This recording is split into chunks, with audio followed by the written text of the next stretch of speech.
conversando com o pastor Isa, e ele deu a liberdade de que eu partilhasse com vocês uma reflexão. E eu me sinto muito lisonjeado por isso. O que eu vou dizer, creio eu, vai ser dito num breve espaço de tempo. Mas queria dividir com vocês aquilo que é um desafio para o meu coração nesse tempo. Fazia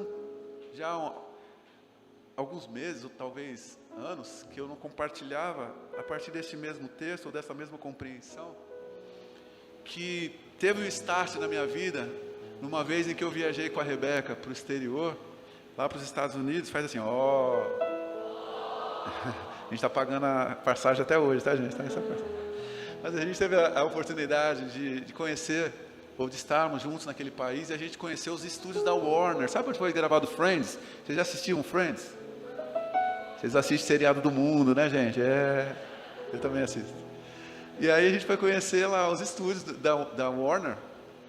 E aí entramos num carrinho daqueles, tipo aqueles carrinhos de golfe, né, que era de turismo naquele momento. E aí o meu inglês é muito, muito ruim. A Rebeca ia traduzindo algumas coisas para mim, porque no carrinho tinha um microfone, né, um alto-falante. Eu não lembrar mais as palavras em português, assim, tô brincando, né? E aí eu estava ouvindo parte da explicação, e a Rebeca estava me dizendo, olha, essa casa aqui que a gente está vendo agora, o pessoal aí, o guia turístico está dizendo que não é uma casa de verdade, é uma casa fantasia, é uma casa cenográfica. E eu fiquei admirado, como é que podia, porque parecia muito real. Tem algum construtor aqui? Eu imagino que tenha, né, aqui na comunidade, algum construtor. Aquilo, eu acho que se você que é expert nisso, visse, você ia falar, realmente, Baruch, você tem razão, parece mesmo de verdade. Só que quando você passava por detrás, em alguns casos era possível, passar por detrás daquele imóvel, você percebia que era só uma parede oca por dentro. Por dentro era um monte de estaca de madeira presa, e só pelo lado de fora parecia de verdade.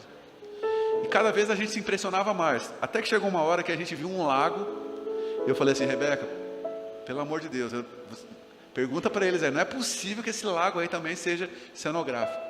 E ela perguntou para alguém, ele falou assim, esse lago também faz parte de uma cenografia. Não era gigantesco, mas era muito grande. Eu fiquei muito impressionado, porque era uma bacia de água muito grande, e que fazia parte daquele estúdio de cenografia também. Naquele dia, como o guia continuou falando inglês, e eu me perdi totalmente, porque eu não entendia mais nada, ele falava lá, todo mundo entendia, e na minha cabeça estava assim, eu não entendia nada direito. E aí eu comecei aqui viajar na minha mente. E eu comecei a pensar que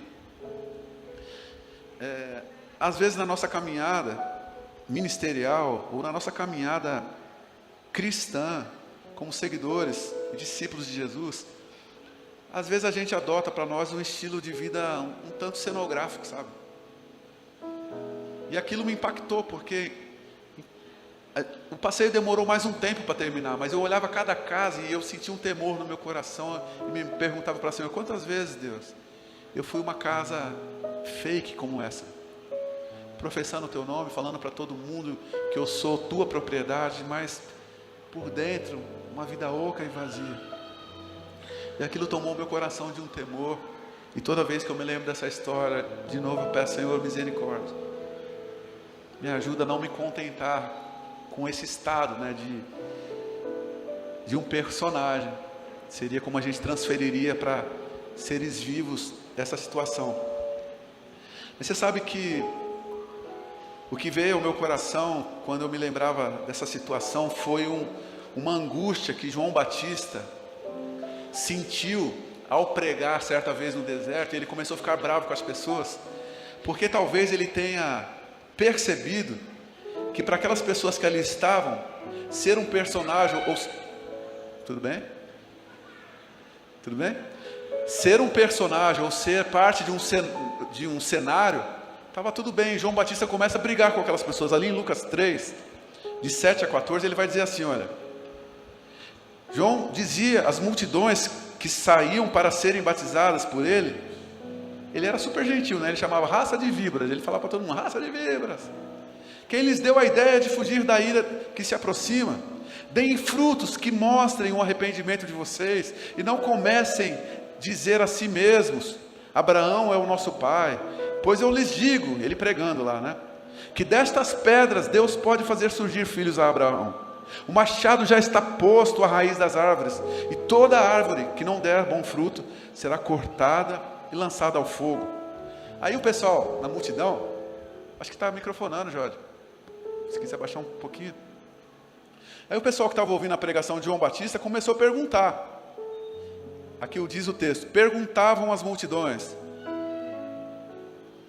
o que devemos fazer então, João Batista? O seu João, o que a gente precisa fazer? E João respondia para eles: quem tem 2 túnicas, dê uma a quem não tem nenhuma. E quem tem comida, faça o mesmo com a comida que tem. Aí é o seguinte, como ele estava falando de forma genérica, as pessoas começaram a se proteger através das suas tribos ou das suas bolhas. É como se os publicanos, que em seguida perguntaram para eles, dissessem assim: olha, o que ele está falando é genérico demais, talvez não se aplique a nós. Então os publicanos levantavam as mãos e diziam algo do tipo assim: e quanto a nós, publicanos, o que significa esse fruto de arrependimento? E aí o João dizia para eles: olha, quanto a vocês, publicanos, isso reflete na forma que vocês cobram os impostos. Não cobrem nada além do que lhes foi estipulado. Então alguns soldados de outra bolha lhe perguntaram: e quanto a nós, o que nós devemos fazer? E ele respondeu: não pratiquem extorsão, nem acusem ninguém falsamente. Contentem-se com o salário de vocês. É interessante porque toda vez que eu vejo isso, eu me coloco no lugar dessas pessoas mais segmentadas, mais nichadas. E eu, se estivesse lá no meio daquela multidão, talvez levantasse a minha mão para dizer assim: João Batista, e quanto a nós, cantores gospel, o que cabe a gente fazer? E talvez João Batista, de forma específica, dissesse a mim: Baruque, quanto aos cantores gospel, cabe agir como qualquer outro cristão seguidor de Jesus. Vivam uma vida de mansidão. Façam pelo outro aquilo que Jesus fez por você primeiro. Tenha palavras mais compassivas. Tenha um olhar que não julgue e que não acuse ninguém. Ao contrário, um olhar que ofereça ajuda ao próximo. O Baruque, marido, talvez diria assim naquela reunião: João Batista, e quanto a nós, maridos, o que a gente tem que fazer? Ele ia dizer provavelmente: não se contentem com os tapinhas nas costas de gente que veem vocês só pela internet e acham que vocês são os melhores maridos do mundo. Você, Baruque, precisa ser o melhor marido do mundo na concepção e na compreensão da Rebeca. Aí a Rebeca perguntaria assim: e quanto a mim, João Batista? Eu diria: a mesma coisa, Rebeca. Não se contentem, não se contente em ser elogiada por ser uma mulher incrível na internet. Seja a melhor esposa para o Baruque. Aí você, João, aí você, Maria, perguntaria a mesma coisa. E quanto a nós que somos pais, sejam os melhores pais para os seus filhos. Não provoquem a ira dos seus filhos. E quanto a nós, filhos, honrem seus pais. E aí a coisa se desdobraria. E o engenheiro perguntaria a mesma coisa. Ele diria: olha, honre os seus compromissos. E o ajudante, o assistente, e o mecânico, ele diria em tudo: floresçam onde vocês estiverem. Glorifiquem o meu nome onde vocês estiverem. João Batista não, ele diria: glorifiquem o nome de Jesus onde vocês estiverem. Porque em todos os lugares a gente tem a oportunidade de glorificar a Deus e de abençoar e de inspirar pessoas. Fiquei espantado, pastor Isa, que uma vez eu fui cantar num lugar e uma moça me procurou ao final da celebração para dizer assim: Baruque, o meu maior sonho é trabalhar para conseguir me manter e depois me tornar uma cantora, uma ministra do Senhor, assim como você é, viajando por todas as partes. E aí então Deus vai me usar. E eu tive a curiosidade de perguntar para ela: mas você faz o quê? E ela disse assim: eu sou socorrista. E quando ela falou sou socorrista, eu falei: uau, minha irmã, você está em um lugar que eu não vou estar. Na hora crucial da vida, entre a vida e a morte de alguma pessoa. Se é aí que você está agora, floresça exatamente onde você está, até que o Senhor te leve para um outro lugar, mas enquanto você está aí, floresça onde você estiver. Talvez eu tenha vindo hoje aqui a São Manuel para desmistificar algumas coisas na cabeça de vocês, assim como eu tento fazer na minha o tempo todo. Porque quando eu era criança, meu pai é pastor da Assembleia de Deus, eu via os pregadores pregarem de uma forma que eu jamais conseguiria fazer. Por isso que tantas vezes eu evitei pregar. Porque eu falava: desse jeito eu não consigo, decorando todos os textos de cor, eu jamais conseguiria. Até que aos poucos, o Espírito Santo de Deus foi me fazendo entender que o Senhor me criou tão único, com tanto amor, a mim e a cada um de vocês. E se Ele criou a nós, Ele não cometeu nenhum erro, nenhum equívoco. Ele criou você com as habilidades que você tem, para que você floresça e glorifique o nome dEle onde você estiver.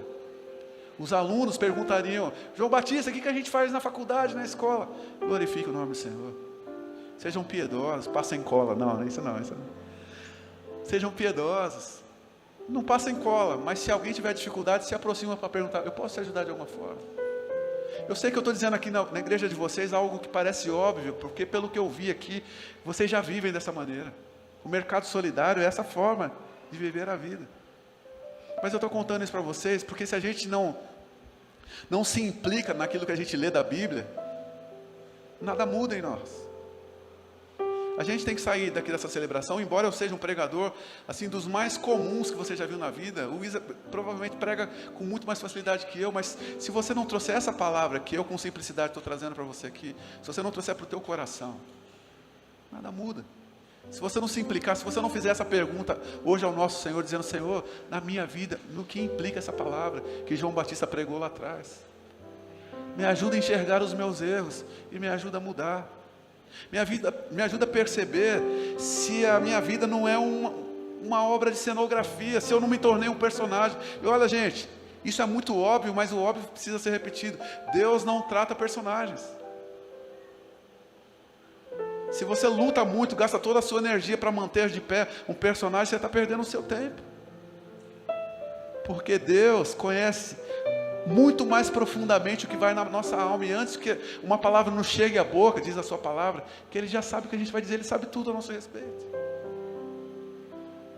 Eu vim hoje aqui para te convidar a pensar, se quando a gente professa o reino de Deus, como a gente cantou aqui naquela canção: és digno de toda glória e de louvor, Cordeiro bendito do Senhor, reina sobre o meu ser, reina sobre o meu viver. Quando a gente clama pelo reino de Deus, eu fico me perguntando se a gente está clamando pelo mesmo reino. Tantas vezes eu clamei pelo reino de Deus, mas sabe o que eu queria? Que o meu reino se estabelecesse, privilégios para mim, vantagens para mim, e para o outro se sobrar. Mas eu venho hoje aqui dividir com vocês aquilo que é o desafio da minha caminhada daqui para frente. É muito legal ser um cantor que recebe convites para estar em igrejas lindas como essa, mas se a minha vida não se assemelhar à vida de Cristo, de nada tem valor. Eu estou perdido. De tanto me achar, eu posso me perder. Deus tenha misericórdia de nós. É importante a gente se perguntar hoje, quando a gente canta: Teu é o reino, Teu é o poder e a glória, a gente está falando do mesmo reino, gente? Por exemplo, Paulo, quando vai falar do reino de Deus, ele vai falar em Romanos, ele vai dizer assim: olha, primeiro o que o reino de Deus não é. E ele fala que o reino de Deus não é comida e nem bebida. Sabe por que ele fala disso? Porque esse era o motivo da confusão lá do WhatsApp da época do Paulo, de Romanos. As famílias brigavam no WhatsApp por causa de comida e de bebida. E Paulo tentou exortá-los, dizendo assim: olha, o reino de Deus não é sobre essas brigas. Aliás, se uma coisa que você faz escandaliza o teu irmão, deixa de fazer por amor a ele. Mas não é sobre o que é certo, o que é errado. É sobre amar alguém. Nos dias de hoje, 2024, quais são os motivos das nossas brigas? Pelas quais Paulo nos exortaria para dizer assim: olha, o reino de Deus não é isso, pelo que vocês estão brigando. Eu posso lembrar uma para vocês, sem me comprometer aqui. Essa polarização política no mundo, não é só no Brasil, é no mundo. O reino de Deus é sobre isso? Paulo diria assim: não é sobre isso. O Evangelho de Jesus está acima das ideologias, está acima dos direcionamentos políticos. Paulo diria isso a nós. Mas ele vai dizer assim: mas tem uma coisa. O reino de Deus não é comida, não é bebida, não é política, não é ideologia. O reino de Deus é justiça, paz e alegria no Espírito. Para quem? Para todos. No que depender de nós, para todos, para os que estiverem em volta. E é isso que João Batista está dizendo assim: olha, quem tem duas túnicas, divide uma com quem não tem, porque isso é o reino de Deus. Quem tem comida, divide com quem não tem, porque é sobre isso o reino de Deus. Aí, eu vou para a parte final da minha reflexão aqui com vocês, porque Lucas tem um texto muito interessante que vai dizer de um publicano, de um cobrador de impostos, que talvez não estivesse na pregação de João Batista, ou sim, Ou se não estava, talvez tenha ouvido dizer o que João Batista falou sobre a missão dos publicanos aqui na terra, quando querem ser parte do reino de Deus. E aí esse publicano, baixinho, que não consegue ver Jesus passar, ele vai subir numa árvore, não é?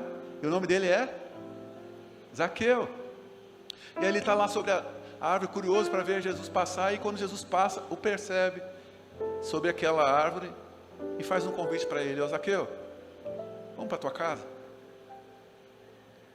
E aí Zaqueu topa o convite. Acho que as redes sociais na época bombaram, assim, todo mundo criticando Jesus. Ele foi para a casa da pior pessoa.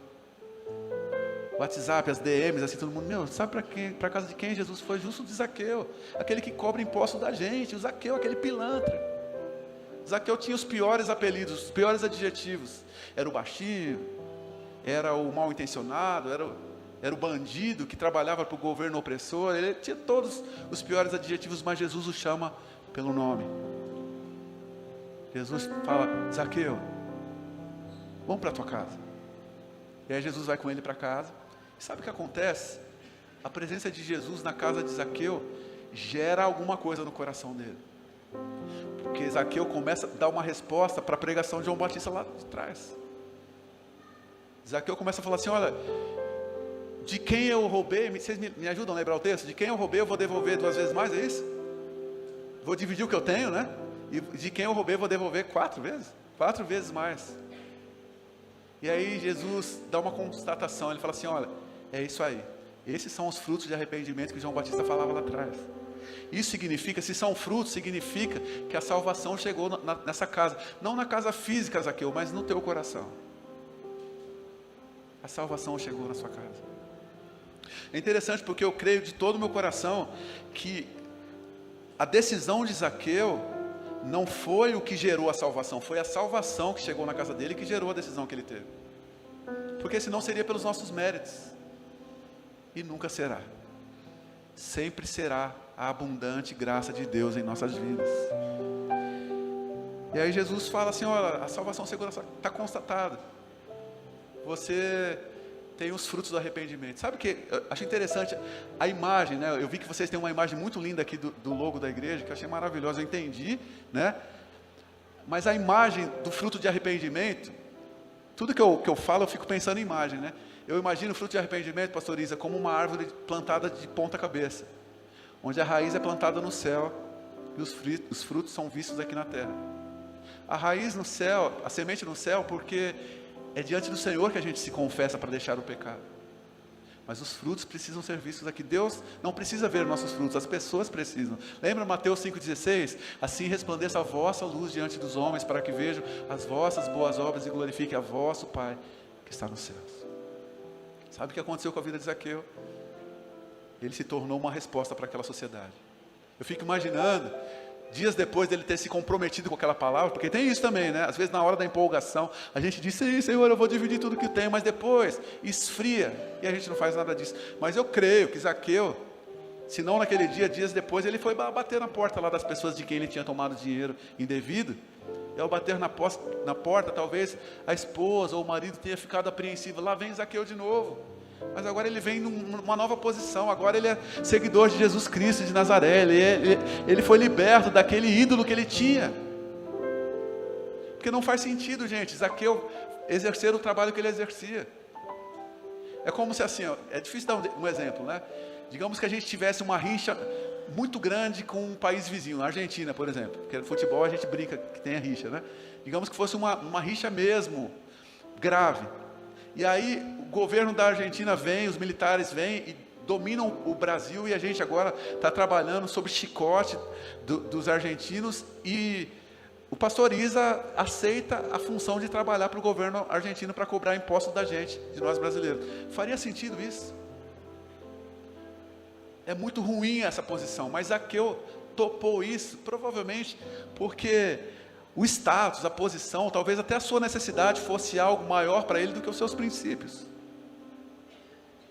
Ele podia argumentar: mas é porque eu preciso tanto, eu preciso acabar com o dinheiro de vocês, ou com os recursos de vocês, porque eu preciso tanto. Essa é a ideia. Zaqueu pensava no reino dele, mas quando Jesus se estabelece na vida dele, agora é o reino de Deus. Agora o que eu tenho é para você também, meu irmão. Aí dá sentido para mim, na minha carreira musical, quando as canções que o Senhor me dá, ou que dá a outros irmãos, e que eu tenho a oportunidade de interpretar, não é mais para mim, é para todos nós. Aí o que você faz, você pode ser a irmã Elza, que faz um bolo gostoso aqui. Cadê a irmã Elza? Irmã Elza, teu bolo é delicioso. Obrigado, porque aparentemente na tua vida não é sobre o reino da Elza. Hoje aquilo que você fez no reino de Deus alcançou a minha vida e dos meus amigos. Parece que é uma demagogia aqui, porque eu estou querendo ganhar mais pão, e pode ser também, sabe? Mas não é só isso. É porque são nas coisas aparentemente simples que se desdobra o que a gente aprende na palavra de Deus. Eu queria que você saísse daqui nessa noite comprometido a descobrir em Deus de que forma Ele pode usar as tuas habilidades. Essa igreja já trabalha dessa forma. Talvez o meu incentivo seja para que você se aproxime para descobrir, pastor Isa e diretoria dessa igreja, como é que eu me engajo nisso? Me ajuda a descobrir. Me ajuda, seja o meu João Batista hoje, pastor Isa, diz para mim assim, eu publicano, como é que eu faço? Eu, soldado, como é que eu faço? Como é que eu faço? E aí a glória do Senhor é derramada. E aí a graça do Senhor alcança outras pessoas.